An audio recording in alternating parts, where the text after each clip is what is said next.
Yun, and nakapag-post na ba ang lahat? Nakapag-post na. Yun po, maligayang araw po ng mga puso. Ay, wala. Maligayang araw po ng mga puso.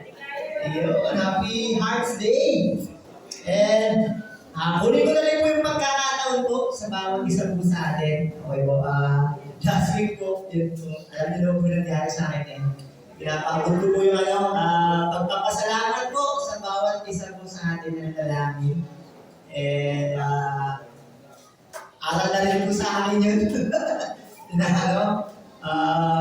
pagbawas-bawas, diba? Pagbawas-bawas ng konti ng mga ginagawa. And maraming salamat po sa mga nag-extend ng pagmamahal nila, yun po, nanalangin, nagbigay po ng mga panggamot, yan, mga prutas, yan. So, tumatakaw po, yan. And, ngayong umaga po, ay continuation po tayo ng pag-aaral po ng ating pong message series, Elevate. Yeah. And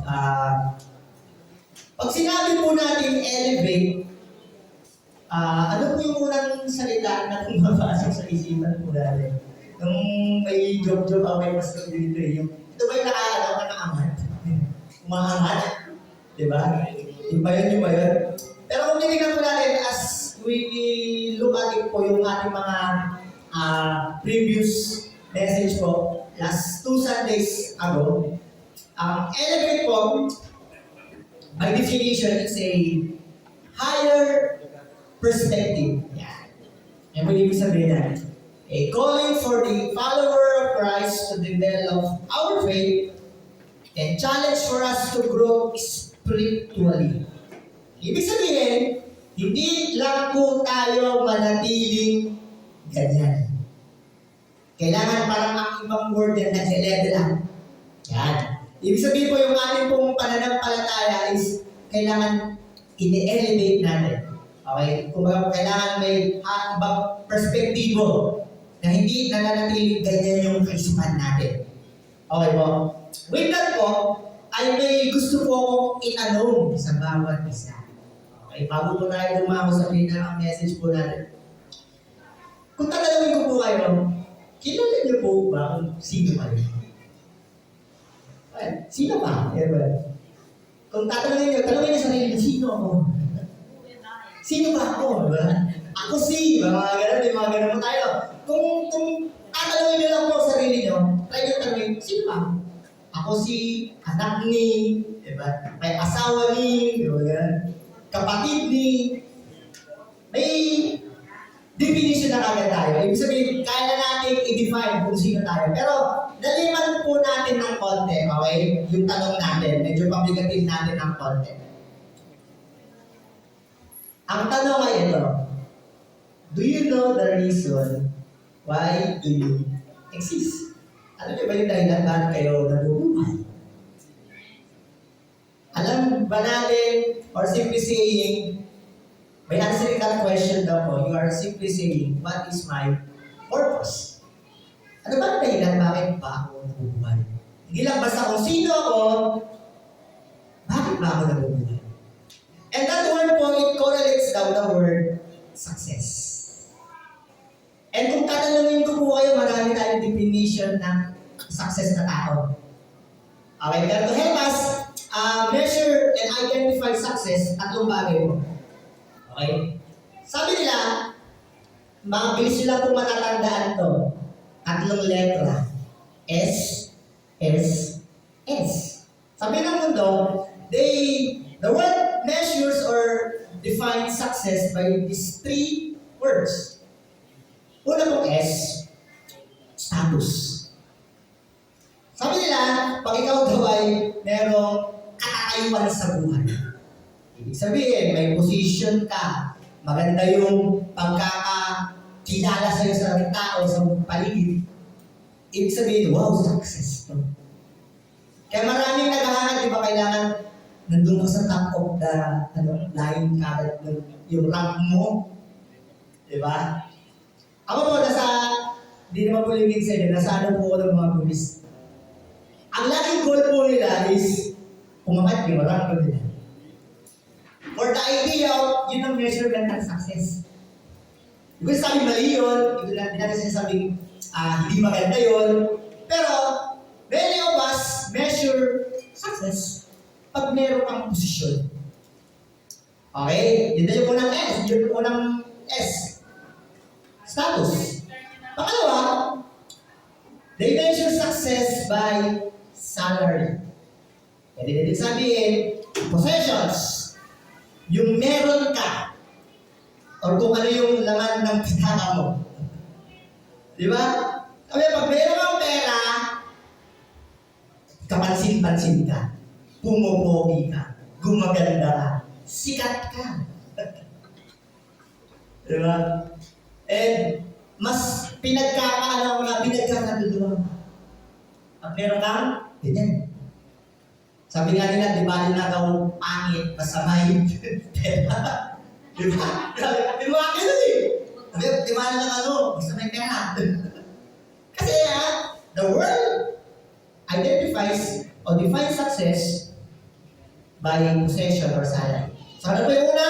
Status. Then yung pangalawa pong S ay salary. Then pangatlong S, yan SSS. Social recognition. Yan, uso-uso ito eh. Yung yung kailangan may nag-react. Kailangan napansin yung aking ginawa o pinos. Diba? Social recognition. Uso-uso po yan, diba? Pag maraming nakakapansin, wow, fulfilling, success ka. Naalala ko mo, si Pastor Christian mag-a-attest dito eh. Wala akong naalala niya pa. Pero po tayo nahihiyang people, patatawa. Kasi nagpaparamihan sila ng like and heart sa Facebook. To the point, umaabot ng thousands yung heart nila and like. Tapos nag-intriga kami, parang ang daming nag-heart dun sa pinopost nyo at ina-heart. Yung parang ginagawa pala nila, gumagawa ng dami account. Tapos, parang may ginawa sila tapos para makita lang na, uy, daming nagre-react. Pero simply saying, minsan ganun tayo, we expect something na, pag napansin ako, pag humabot na gano'n yung likes ko, may nag-heart dito, wow, fulfilling. So, that's the word define success. Status, salary, social recognition. And the idea is minsan, nagtatry tayo na maging gano'n. Sinusubukan natin, inupush natin na gano'n. Pero, the truth of the matter is, hindi iyon yung pinaka gusto ng Panginoon sa atin. God wants us to try to excel kung ano yung design at pagkakadesign niya sa atin. So ngayong umaga po, sa pag-aaral pa rin po tayo ng Elevate. And this message is entitled, Elevated Purpose. Living Beyond Ordinary. Hindi lang yan, hindi yung mundo, sineset, na dinidefine kung ano ka, may mas magandang purpose na inalatag ang Panginoon sa iyo. Tayo po tayo lahat, samahan niyo po ako, basahin po natin sa salita ng Panginoon. Ephesians chapter 2. Dalawang verse lang po yan, jump lang po tayo. Ephesians chapter 2 and Jeremiah, chapter 1 and 5. Okay. Sige po, sabay-sabay po natin basahin. Okay po, yung dalawang verse. Ephesians chapter 2, verse 10, ready, begin. For we are God's handiwork, created in Christ Jesus, to do good works which God prepared in advance for us to do. Next chapter po natin ang babasahin. Jeremiah chapter 1, verse 5. Ready? Begin. Before I formed you in the womb, I knew you. Before you were born, I set you apart. I appointed you as a prophet to the nations. Ang Panginoon po ang mapagpala sa kanyang mga salita. Manalangin po tayo. Mapagpala ng Diyos sa makapangyarihan po sa lahat. Maraming salamat po, Panginoon, sa pribilehiyo na makapag-aral ng iyong salita, mahamon ng iyong salita, Tanging dalangin namin, Panginoon, malaya ka pong makapangusap. Ano man po yung kasalukuyang maaari namin iniisip ngayon, dalangin po namin yung nais mo muna pong ipabatid sa amin, yung nais mo muna pong sabihin sa amin yung aming marinig. Huwag niyo pong hayaan, Panginoon, na alipin kami ng kaaway, pagkos kayo po malayang mang-alip at mangusap sa amin. Ikaw po ang mangusap, ikaw po ang maitaas, ikaw po ang madakila. Sa tanging pangalan ng aming Panginoon Jesus. Amen and amen. Makakaupo na po tayo. To give you some background lang po sa binasa natin, sa text po natin is Ephesians chapter 2. Okay po? Ephesians chapter 2 verse 10. Okay? And yan po sinulat po ni Apostle Paul sa church o sa lugar ng Ephesus. Pag sinabi po natin Ephesus, okay, sabi po ng ano po, ng historical, okay, ng history, yung Ephesus po pala is a wealthy commercial center na lugar. Ibig sabihin po yung lugar na ito, kung sa panahon po natin, pwede natin siyang i-categorize Makati area. Yan. Pag sinabi po natin Makati, ano naisip nyo kagad? BGC. Di ba? Mga high class. Di ba? Mga mapagpera. Mga ganyan yung naisip natin, di ba? Pag sinabing Makati, parang business area yan. Okay? Diyan yung mga high class na lugar. So, pag sinabing Ephesus, that time, a wealthy commercial center. Ibig sabihin, maraming kalakalan doon. Okay? With that, yung city, okay, yung Ephesus, is deeply influenced by pagan worship. Okay? May mga idolatry nangyayari doon. Okay. And the believers were living in spiritually dark and morally corrupt environment. Ibig sabihin yung pamumuhay ng mga mananampalataya doon sa Church of Ephesus, medyo may sangat ng konti. Okay? Kasi nga, nako-compromise. Nagkakaroon ng kompromiso sa pamumuhay. That's why, kaya doon sa Ephesians chapter 2, brother, may dalawang bagay na sinagot si Apostle Paul. Okay po? Binasa po natin sa main text natin. Una nang sinagot is how we were saved. Paano pa tayo naligtas? Kung tatanungin ko po kayo, paano pa tayo naligtas? We were saved by grace through faith. Okay, maliwanag po yun ha. Alam din naman nila yun. Kaya kung papansinin niyo po natin sa chapter 2, okay? Sa verse 8 and 9, nandiyan po yan. Then, yun yung unang nilinaw ni Paul. Hindi kayo naligtas kasi may ginawa kayo. Naligtas tayo dahil sa biyaya, sa Tagalog, ang ganda sa kagandahang loob ng Diyos. Okay? So, wala kang effort, ang Diyos ang gumawa. So, yun. Pero yung pangalawa, yung gusto sinabi ni Paul. Hindi lang na pinakita kung bakit ka o paano ka naligtas, pinakita na what were we saved into? Para saan ba at liligtas ka ng Diyos? Para saan ba at liligtas tayo ng Diyos? At try nyo lang sagutin yung tanong na yun. Para saan ba at liligtas ako ng Diyos? Kaya po, ni-remind ni Paul sa chapter 2, verse 10. Sabi niya, you are His, ang ganda nung sabi sa ibang salin, workmanship. Okay? So ngayon, titignan po natin ng masusik yung bagay na yan. Ano ba yung ibig sabihin ng verse 10 na sinabi? Basahin mo lang ba? Sabi, for we are His workmanship, created in Christ Jesus for good works which God prepared beforehand that we should walk in them. So ngayon, babangay-bangayin po natin, unti-unti natin. Ano yung sabihin yan? Okay? So let's go po. What does it teach us? Tatlong bagay lang po, mabilis na tayo. Una, it teaches us a divine design. Ano po sabi natin? Tingnan natin. We are His workmanship. Pag sinabi pong workmanship, ito bakit yung naiisip po natin? Pag sinabi pong workmanship, manggagawa. Kasagapan. Yung iba, kasi may work eh. Yun yung naisip natin, no? Pero, ang ibig sabihin po niyan, it comes from the Greek word, poima. Poima. Nagbubul pa ako, anong ibig para basahin po siya, pero poima po yan. Poema, ano yung ibig sabihin ng poema? A masterpiece, a work of art, carefully crafted, created. Ibig sabihin, masusi ang ginawa or nilikha. Hindi ka lang basta, ay, naisipan lang. ay, naisipan ko ganito lang to. Hindi. Ibig sabihin, may nag-disenyo sa atin. May nag-disenyo sa'yo. May nag-isip sa'yo.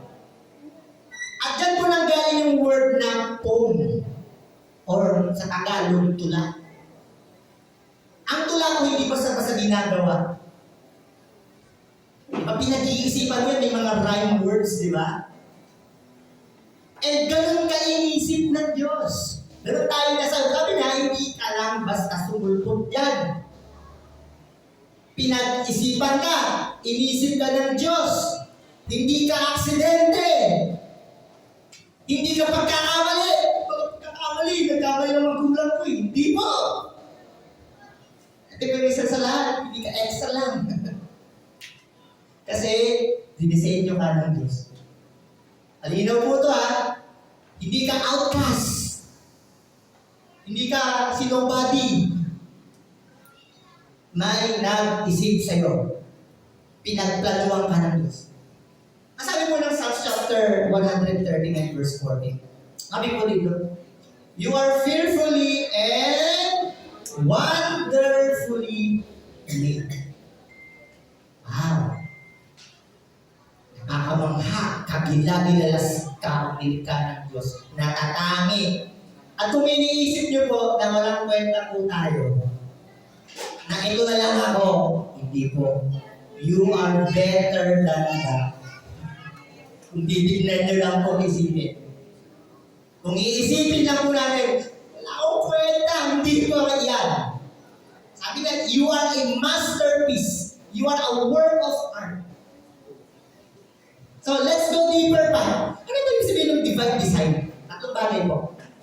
O sinabi natin, a divine design, una, a plan with precision. Accurate. Hindi tsamba-tsamba. Ibig sabihin, talagang tumbok na tumbok. Okay? Hindi ka basta random. Ang ganda sinabi sa Jeremiah chapter 1 verse 5. Sabi niya, before I formed thee, I knew thee. Sabi ng Diyos po yan ha. The word knew, pag sinabing knew, o alam, o kilala, pag sinasabi natin kilala, pare, pag sinabi ko pong ako, kilala niyo po ba ako? Oo, nasa kilala ko kayo. Kaya ganito na lang, kilala niyo ba yung mayor natin ngayon?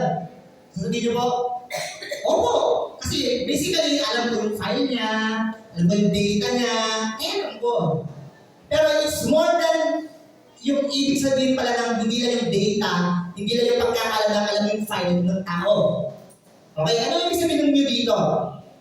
It means intimate, experiential, relational, may connection. Ibig sabihin, hindi lang basta kilala ka ng Diyos, gusto niya o ibig sabihin meron siyang ugnayan sa'yo. It's the same word na ginamit po ni Adam kay Eve sa Genesis chapter 4 verse 1. Adam knew Eve. Ibig sabihin, hindi lang niya kilala si Eva. Ibig sabihin, may relasyon sila. At ito yung sinasabi ng Panginoon. Hindi lang kita basta kilala. May connection ako sa'yo. Okay? So, ibig sabihin na bago pa lang tayo maisilang sa mundo, kilala ka na ng Diyos, gusto niya makipag-build sa'yo ng relationship. Okay? At kung ano man yung iniisip natin sa atin ngayon ay hindi yun. Kasi nga, ang ganda ng pagkakakilala sa'yo ng Panginoon. Ito po yung nakamaganda ba? May plano ang Diyos sa atin, sa'yo, sa akin, bago pa man tayo po isila. So, ganoon tayo special. Hindi niya lang basta kilala ka ba yun eh. Hindi niya lang alam yung file natin, alam na yung kabuuan natin, at gusto niya yung relasyon na yun. May kaugnayan. Okay? Minsan, akala natin, napaka-ano naman Lord, napaka-daya naman. Napaka-unfair, di ba? Parang walang umapansin sa akin. Pero kung titignan niyo po, may nakakakilala sa atin. Di ba? Yan yung pinakamaganda doon.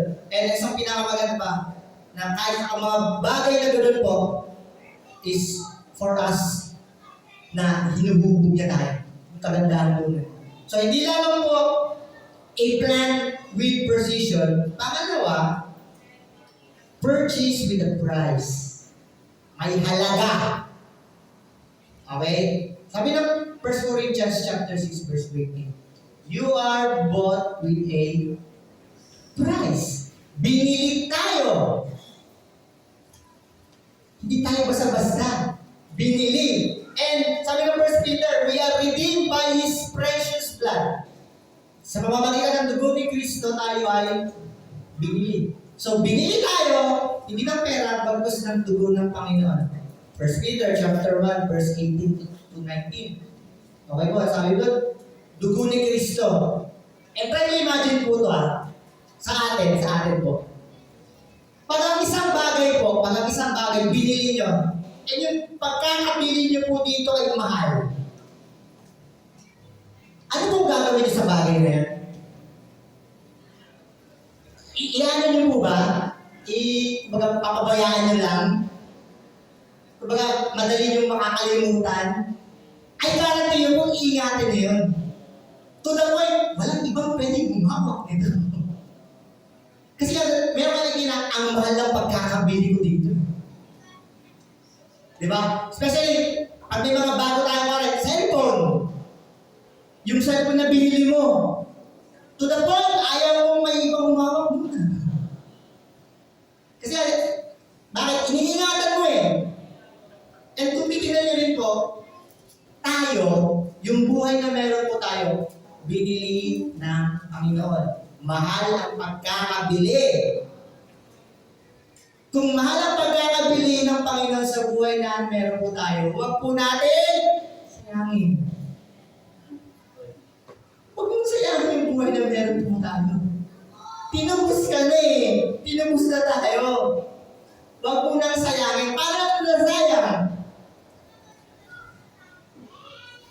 Namumuhay tayo ng isang buhay na hindi nahalos maloob ng Panginoon. Doon natin nasasayang yun. Gusto ng Panginoon, ganito ka na eh. Gusto ng Panginoon, ganito na yung ginagawa mo eh. Gusto ng Panginoon, nandito ka na eh. Pero dahil ang akala natin, napaka-konti lang ng binayad ng Panginoon, sabi, you are bought with a high price. Ang mahal na pagkakabili sa atin, dugo niya.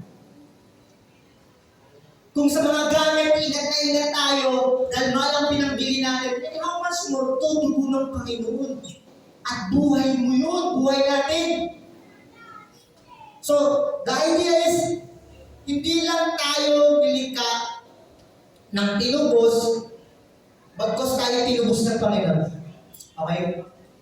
Yung value natin, hindi na determine una ng sinasabi ng mundo na wala kang kwenta, ganyan ka na hindi. Ang mahal ang pagkakabili sa'yo. Dahil mahal ang pagkakabili sa atin, ingatan mo natin. Okay po? And yung bagay na yun, huwag po natin kasayangin. Huwag na natin balikan yung dati. Kasi yung pinili ka na yun. Meron ba kayo yung isang bagay na luma na, hindi ko sinasabi kong pag luma na, huwag niyo pong ingatan din. Sinasabi ko natin dito yung bagay na kinalimutan nyo na, isang bagay na sabi na nga, natawa nga ako dito eh. Nung mga nakarang araw ko, nagbabawas ka ng damit. Tignan ko sa may damit pa pala ako dito nung ano pa. Ay, British pa ako. Sino dito ba? Minsan, may alaala ka dun sa damit na yun, pero minsan kailangan mo lang isuot. Kasi wala din nakasya. Di ba? Eh, nagpapasikip lang sa cabinet. Siguro, ang dami ko damit dito lang ng pa, 2010 pa. Nakawalan mo na. Nakawalan na, di ba? Minsan tawa tayo ng tawa sa ganun. Pero minsan tayo tayo minsan sa mga ano po, yung kasalanan. Binabalikan pa din natin eh. Again, tinubos ka na ng Diyos. Not unless, hindi mo pa tinatanggap. Pero I am sure, tinanggap na naman ang Panginoon sa Biblia. Huwag niyo na pong balikan. Huwag niyo nang sayangin. Hindi pa sa once a day lang. Once a week lang. Hindi po. Huwag niyo nang sayangin. Okay? Sa una doon, alam mo yun, ibig sabihin ng divine design, plan with precision. Pangalawa, purchase with a price. Then pangatlo po yung prepared with purpose. Sabi na 2 Timothy chapter 1 verse 9. Sabi po dito, you are called according to His purpose. God does not improvise your destiny. Ibig sabihin, merong plano din ng Panginoon sa iyo. Ganda yun. And if God designed you intentionally, pinagplanuhan ka ng i-disenyo, then He also directs you intentionally. Okay? Ibig sabihin, minsan nagtataka po ba kayo, bakit kaya ako nilagay ng Diyos dito? Sa trabaho nyo, sa school nyo, mga kabarkada nyo, o bakit nandiyan ka sa barangay na yan? Bakit? Di ba kayo nagtaka? Kasi nga may dahilan ka dyan. Magliwanag, di ba? May papakita akong picture sa inyo. Pwede yung picture na. Yan, ano po yan? Salt and light. Diba? And sabi po ng New Testament, we are the salt and light. Maging asin at ilaw. Magbigay lasa, magbigay liwanag. At huwag mong itatanong, huwag natin tanong, ba't kayo nag-istorbo ito? Not only to kita the pera, di ba?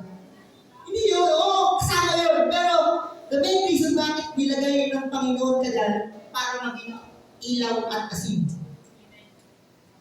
Kaya natutuwa po ako sa ilan po sa atin dito, kaya ano po sarili nyo, that you spend time thinking paano ako magkakaroon ng influensya sa trabaho meron ako. Kahit panalangin nyo lang po sila, yung bagay po yun. Or baka yung prayer for the good, hindi nyo pa magagawa. Baka nakaganon pa, diba? Huwag po ganun. Hindi ka nilagay ng Diyos yan para kumita ka lang. Hindi ka nilagay ng Diyos para mag-aral ka lang dyan. Hindi ka nilagay ng Diyos para maging kaibigan mo lang sila. Hindi ka nilagay ng Diyos dyan sa lugar na yan para, maganda yung barangay, tahimik, hindi. Magliwanag ka dyan. Ayaw ko sana gamitin yung example, pero gamitin ko pong example. Na-overwhelm, hindi ba yung tamang word? Na-overwhelm. Namamanga yung this word. Kasi po, alam ko lang po, alam niyo naman po ito, pero last 2024 po, sinama po ako sa Sinama po ako sa advisory council. Yung advisory council po na yun, ang idea, sila yung magpipinance. Pag may mga project si police, sila yung, parang ginaisipin ni police yung pera, project, si advisory kadalasan ang mag-iisip nun. Magpapaluan. Kaya yung mga nandun po, businessman, engineer. In short, kung titingnan natin, may mga influensyang tao. At may, ganito. So, paano ka dun?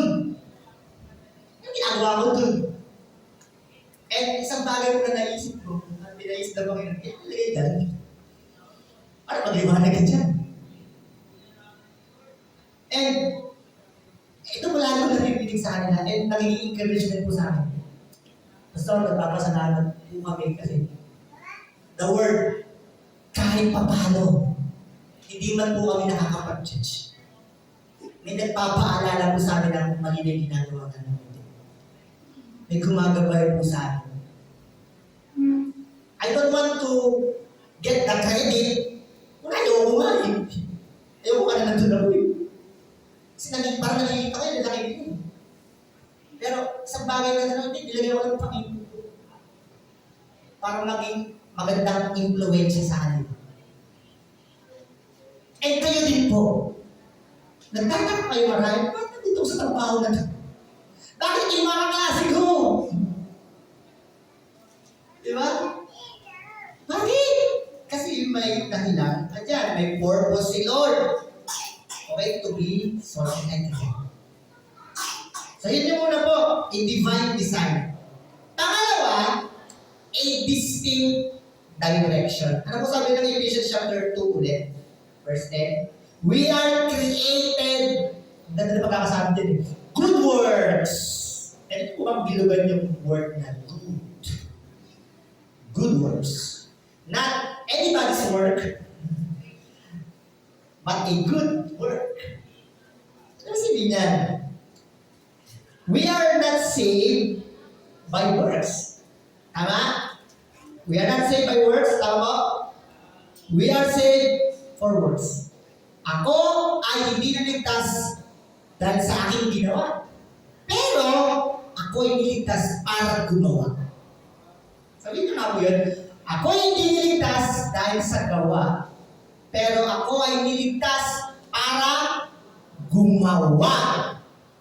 In short, ikaw po ay gumalaw-galaw din. You are not SSS. Saved, seated, satisfied. Okay na, gusto na dito na ako, ligtas na ako eh. Nakakilala na ako sa Panginoon. Nagpre-pray naman ako, devotion naman ako. Hindi yan lang po.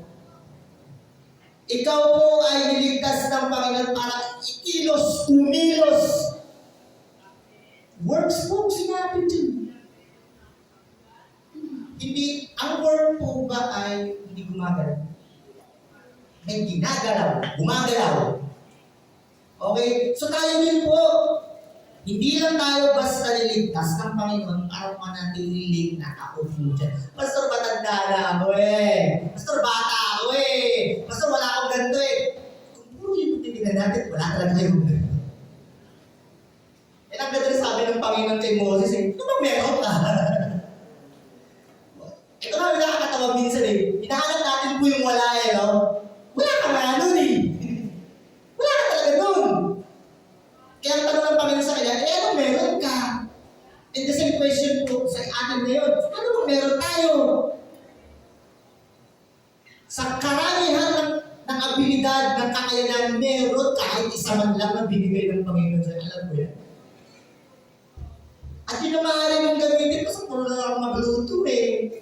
Kasi puro na lang ako maglinis eh. Sabi ko nga lagi, matagdal ko. Nung high school ako, matagdal ko. Ako ang ano eh, yung life of the party. Mama ka kayo, bakit? Di ba nagamitin pa rin pakiging madaldal ko eh. Kasi ayaw ko naman magsalita minsan. Nandito ang ginamit ng Panginoon. Naging strength, pakaral. Pero sa inyo po, ano po? Alin yung meron po kayo? Again, hindi po tayo basta lang niligtas. Niligtas po tayo para po tayo gumawa. So, pinatong bagay po yan. Ano yung distinct direction? Una po, call to commitment.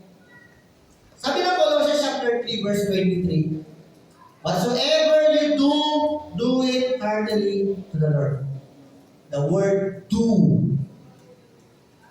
Gawin mo ng may buong puso. Hindi sapat ang pag-say ng amen kung wala namang action. We say, I love you, Lord. Praise you, Lord. Hallelujah. Sabi natin yun. Pero without action, parang may kulang ata. Ang tawag po dyan, commitment. And pwede natin categorize yung commitment from the word love. Kahapon, Valentine's Day. Diba? Ang daming no? Dahil nag-focus kasi mga love. Umulan, umaraw, may mga nag-deliver ng bulaklak. Di ba? Sabi ko sa isip-isip ko, umulan pa talaga, Valentine's Day, talagang may pagsubok. Pero tinawa na nag-deliver dyan Pero, kung nasin niyo po, parang isang tao, isang bagay yung mahal niyo, you take the effort para gumawa at gawin yung makakatuwa sa kanya. Tama?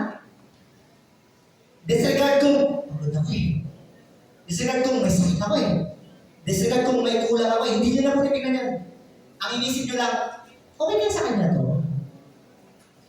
Kasi niya dahil mahal mo. Minamahal mo. And the question is, mahal mo ba natin ang Panginoon? And I'm sure sasagutin niyo po, basta mahal ko ang Panginoon. Sasabihin ko yan. Mahal ko siya, mahal ko ang Panginoon. Pero, hanggang sabi lang ba? Hanggang idea lang natin, hindi natin na ipapakita. Kasi bakit? Paano pag dumating ko pagod ka? Paano pag dumating na wala ka? Paano pag dumating ang dami natin pwedeng may dahilan? Magigets naman ako, no? Ha? Doon po nagkakaano po yun Kaya sabi niya, whatever you do, gawin mo na may buong puso yun. Napakasimple man, napakabongga man, doon na nga sa pinakasimpleng bagay na gagawin mo sa Panginoon. Di ba, yung pakikipag-usap sa Kanya, nakakausap pa po ba natin ng Panginoon? Nakakapag-devotion pa ba kayo? Yung prayer life natin, okay pa ba? Ano pa ba natin yung church? Nagagawa pa ba natin yun? Yung nakapagpalakasan pa ba tayo sa pananampalataya? Pastor, hindi nagdadahan ako ngayon Gets naman ng Panginoon, pero hindi mo na po yung tinatanong yan. Tinatanong yung pagmamahal mo sa akin. Diba, may mga pinapunod na po kayo natatawa ako. Sabi niya, hindi dahil, may line doon sabi na gano'n. Hindi isip ko natatawa ako, pero may catch Sabi nung line, hindi kung mapailiwanag, bakit kita mahal? Mahal kita, mag-isip yung ba? May kati pala yun. Mahal kita kasi, sabi niya, hindi ko may paliwanag. Kaya ako ginagawa ito kasi yung word na mahal. And kung sinasabi natin mahal natin yung Panginoon, i-action po natin. Hindi lang tayo sinasabi ng puso, ng isipan natin, gumawa po tayo. Ikawa ninyo. It takes an effort. Umulan, umaraw, may simulan, may pinagdadaanan. Because I love you, Lord, gagawin ko yung dapat kong pagpasa. Ito yung pinakamaganda, di ba? So, call to commitment. Ito, pangalawa po. Commission for contribution. Ano yung sa contribution? Opening ba yan? Tingnan natin. 1 Peter chapter 4, verse 10. Ano po sabi? Minister the same one to another. May papakita po ang picture dyan sa inyo. Pwede paano mo yung picture dyan? Yan. Actually, barko po yan. Barko po yan. Yan. Ang ship po, o ang barko po, is safe, or the safest place niya is pag nakadaong po siya. Tama? Safe na safe po yan pag nasa daong. Tama? Walang pwedeng gumalaw sa kanya dyan. Safe na safe po siya dyan. Pero the ships were designed or built for the sea. Ang kanya pong disenyo ay hindi sa harbor o sa daong o sa kampang. Hindi po yan. Ang disenyo ng barko para sa dagat. Ano po gusto kong sabihin? Minsan, pag tayo po gumagawa para sa Panginoon, iniisip kagad natin na okay ba sa akin yan? Kagad Ibig sabihin, we seek na yung comfort. Ibig sabihin, pag may time ba ako, ay wala akong time, pastor Okay? Minsan yung iniisip natin eh. Or yung pag may spare time na lang ako, pastor, saka ako pwede magano. Kung lagi natin po sinasabi yung gano'n, hindi natin makikita yung kagandahan nung gawain na gusto ng Panginoon na gawin. Kasi ando ka sa comfort zone. Ando ka lang sa harbor. Hindi nyo design mo yan. Okay po. Then gusto mo verse, sabi ng Jeremiah chapter 42 verse 6. Kung pinalalagay din. Sabi po ng Jeremiah chapter 42 verse 6. Whether it be good or whether it be evil, we will obey the voice of the Lord. Whether it be good or whether it be evil, we will obey the voice of the Lord.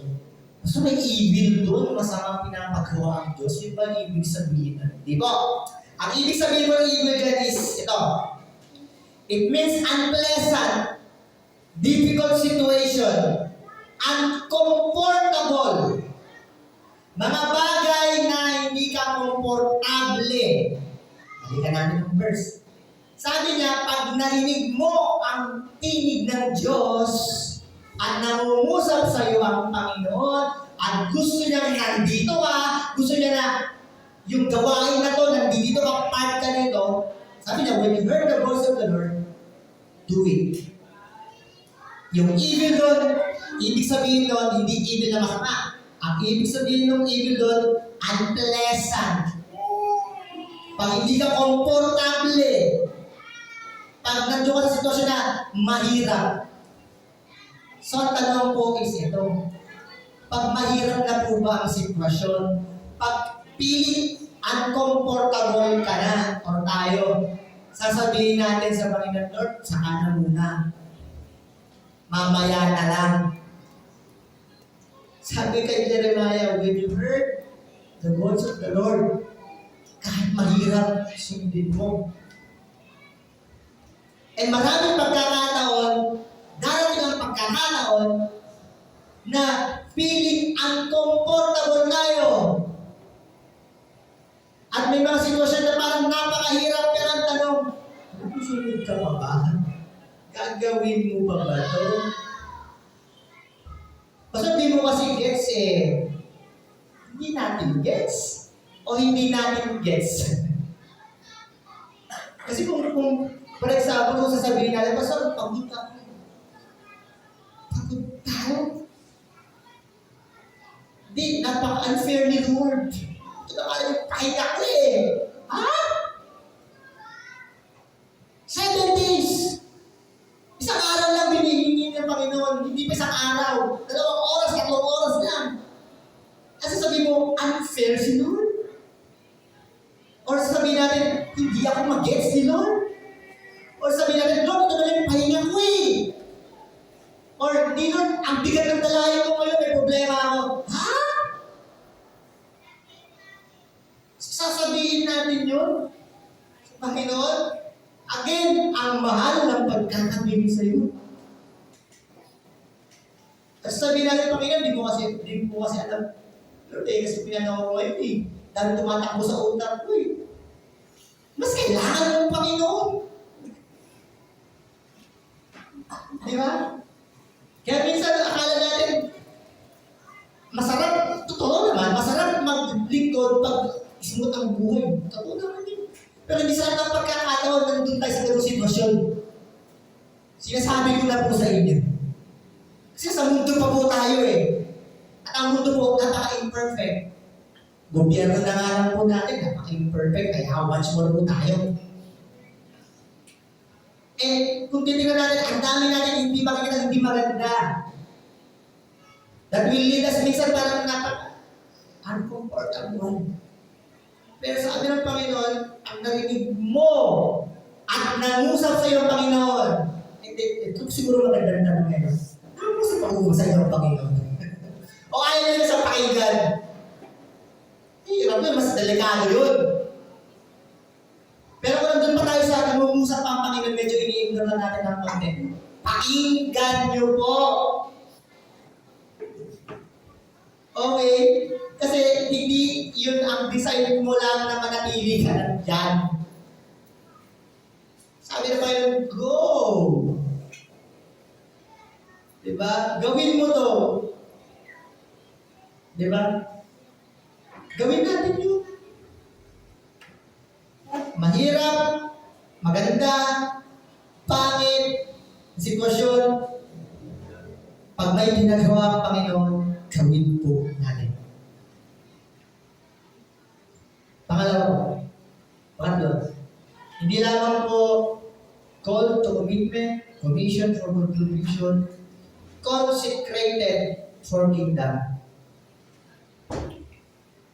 Pag sinabi mo consecrated, itinalaga, inilagay for kingdom impact. Ano yung sabihin niya? Matthew 6:33, ito yung naging preaching ni Pastor Dennis week.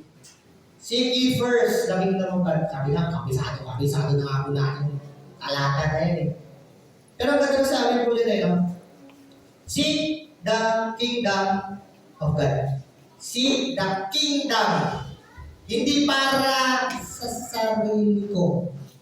Hindi para sa pamilya ko. Ops! Pasabi nyo, hindi ko na isipan na maganda yung sarili ko at pamilya ko. Hindi po yun, sinasabi niya. Pero ang sinasabi niya dito, yung pinaka-motivasyon ng pagkakagalaw at pagkakakilos natin para sa kaharian ng Diyos. Yun yung sinasabi niya. Hindi, kaya nga hindi ibig sabihin ng number 1 yung first doon, siya yung number 1, iba na yung number 2. Hindi po yun. Kasi sabi niya doon, siya yung nasa top of the line mo, sa second mo, sa kaduluhan mo. Kasi ang mindset hindi na para sa atin. Ang mindset para sa Panginoon. Diba? So mga nakakalungkot po kasi sabi kasi ng mundo, you should build something for your name. Diba? Build something for your family. Diba? May magandang verse po sa Galatians chapter 2, verse 20.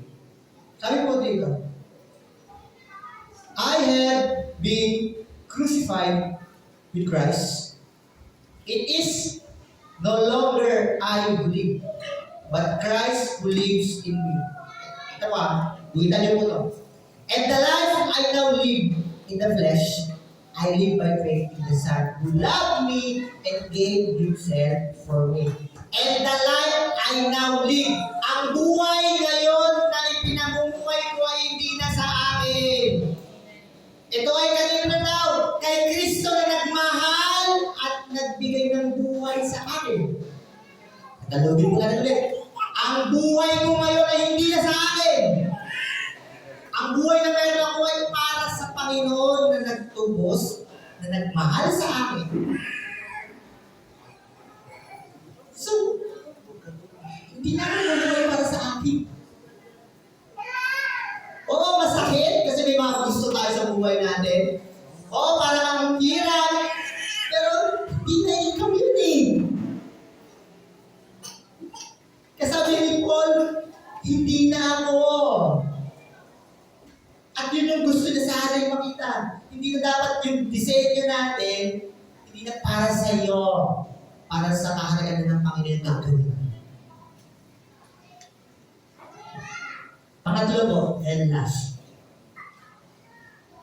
A deliberate decision. Ephesians chapter 2, verse 10, sabi po ulit dyan. Yung word, may binanggit po dyan. Which God prepared beforehand that we should walk in them. The word walk. Pag sinabi mong walk, akala natin, dinaanan, o dadaanan, or daan. Diba? Okay, dadaanan, dinadaanan. Pero may mas maraming na implication po yan. Okay? Ang ibig sabihin po niyan ay to walk around, to conduct your life, to live it daily. Okay?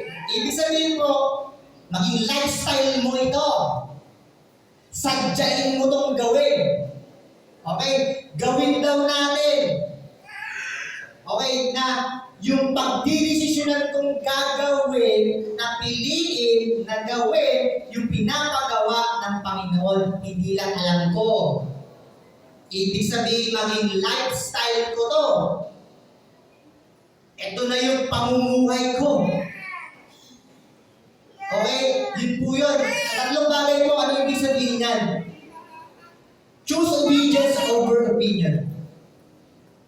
Kung tatanungin po kayo, ang dami natin pwedeng marinig. Tama? Hindi lahat ng trending ay tama.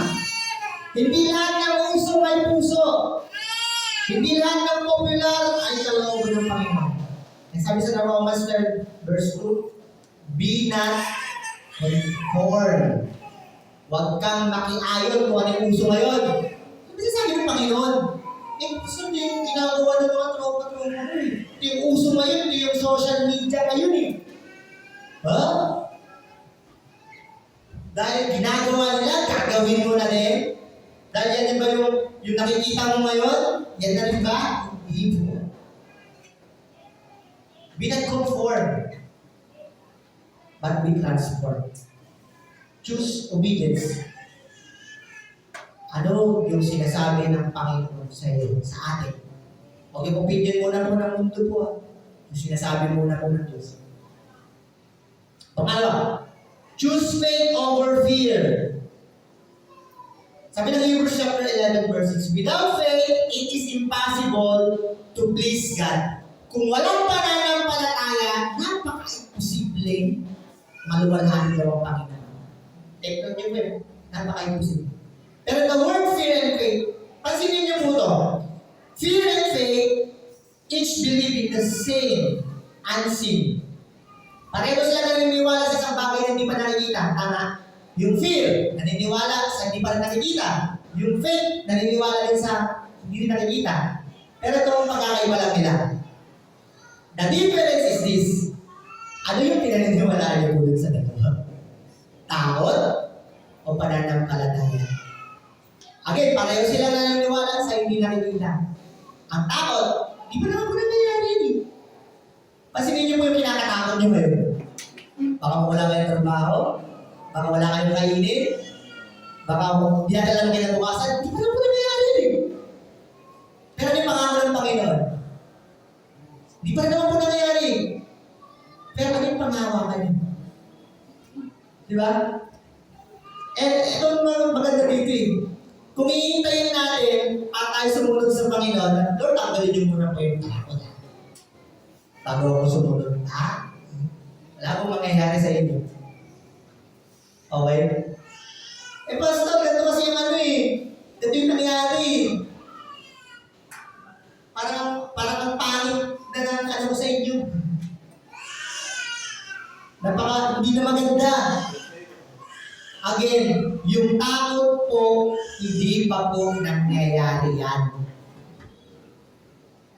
Kaya wag po kayong mag-dwell po dyan. Wag po tayong mag-dwell. Mas maganda, hindi pa nangyayari na pag-dwellan natin yung pananampalataya. Diba? Ano yung mga pangako ng Panginoon po sa atin? Nagpakaganda po dyan, pagkawakan niyo po. Okay? And wag natin i-ano na kasi ano nga eh, di pa nga po nangyayari. Mas magandang abangan na hindi pa nangyayari yung pangako ng Panginoon. Then pinakamuli po, hindi lang choose obedience over opinion, choose faith over fear, choose eternity over easiness. 2 Corinthians chapter 4 verse 18.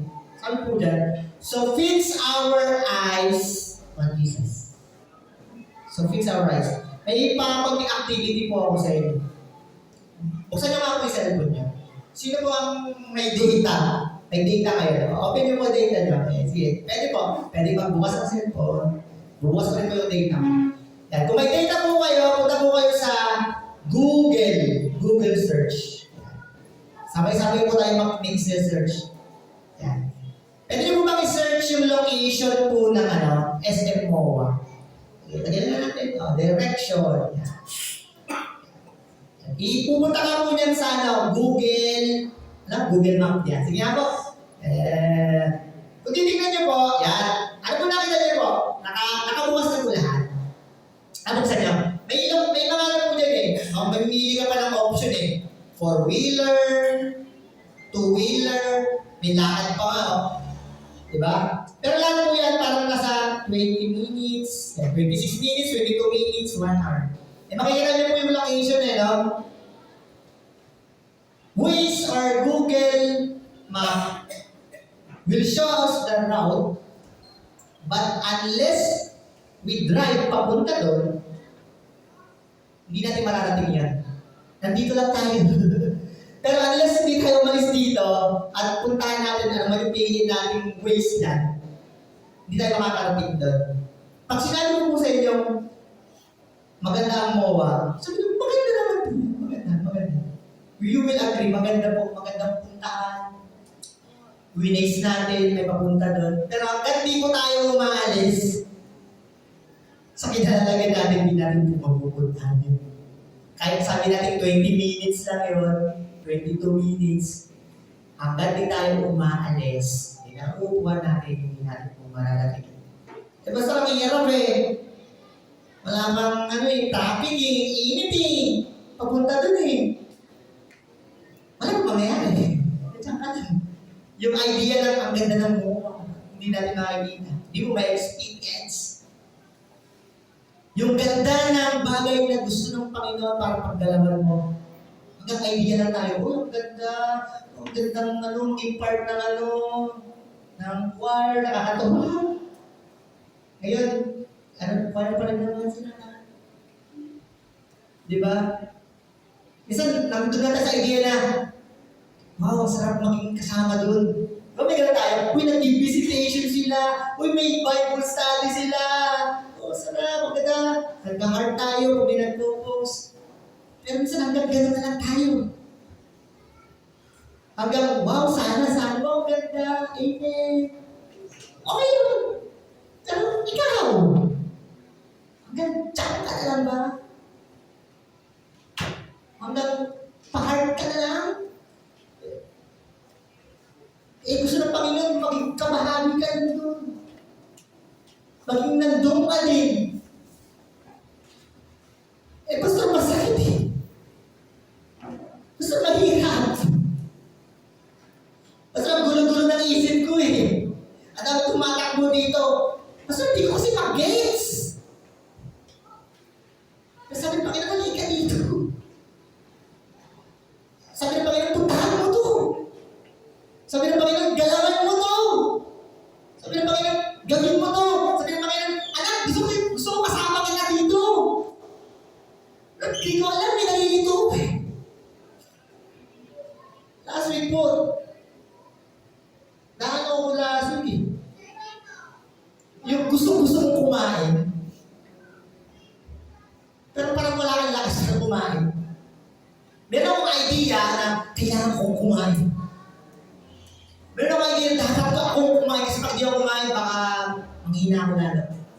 Pero hindi ako makakain kasi may takot ako na isusuko ako lang. Meron ako na, baka labas ko lang sayang yung pagkain. Yung dami ko nga pinabili kay Dave, pinawala. Hindi ko po lahat nakain yan kasi natakot na isusuka ko. Pero may isang tao ko nagsabi sa akin, kasi dalawa sila. Nagsabi, kainin mo yan. Dapat mong kainin yan.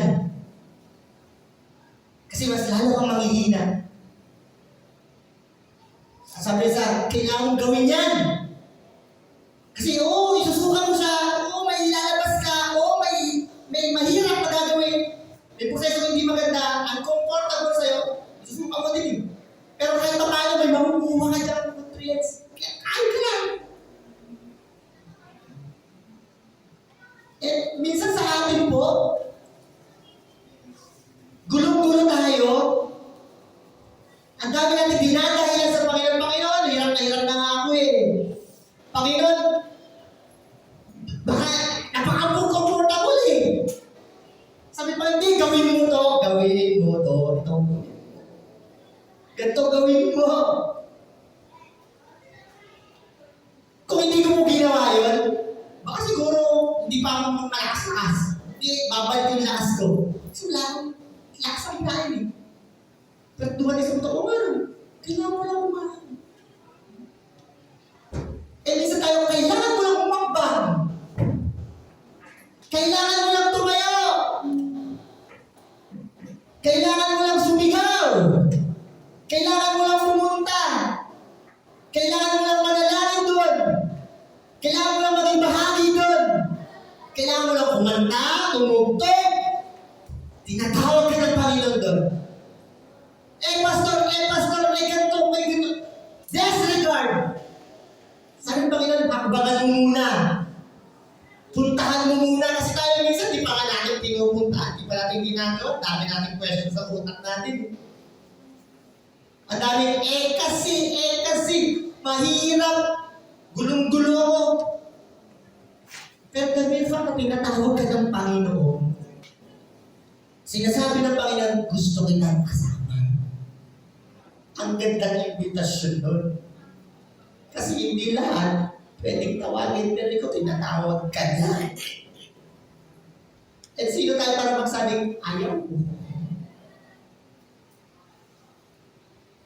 At ito, nakakalungkot. Na habang tinatawag ka pa ng Panginoon, huwag mo lang hintayin na ibaling niya na yung tingin sa iba. Kasi hindi kanya matagpuan dito. Alam mo si Moses, ito yung pinakamakulit na karakter sa Bible. Di ba dami niyang kahilan? May pinapagawa yung Panginoon sa kanya, bulol ako eh. Pastor, ano eh, Lord, may ginawa akong hindi maganda dun eh. Lord, ang pangit ang record ko eh. That's to the point. Sa kaduluhan. Di ba may kapatid ka, sabi ng Panginoon? O siya magkasalita. Imbis pinaisip ni Moses eh, no? Para sa kanya lang dapat yun. Dahil siya lang dapat. Pero dahil yung takot niya, pinairal niya, dahil hindi siya umakbang, yung greater blessing na para sa kanya lang dapat, ginagawa. Diba? Good thing para kay Aaron. Pero huwag natin pong hintayin na gano'n na bumaling pa ng tingin ng Panginoon sa iba dahil hindi ka naging available. Sabi nga, availability is the best ability. Sabi ng professor namin, dalawasin ko lang po ang talento. May mas magaling at mas gagaling pa sa atin sa ating mundo. Kumanta, magsalita, may masihigit pa po. Pero pag tinawag ka ng Panginoon, ano gagawin mo? Again, tinubos ka na yan. Again, pinili ka na yan. Ang ganda na ng pagkakadisenyo sa iyo. So, ano ba? Gusto ko mag-end dito sa kontra. Pwede pa post. When you realize you are God's workmanship, you'll stop chasing world success and start pursuing eternal significance.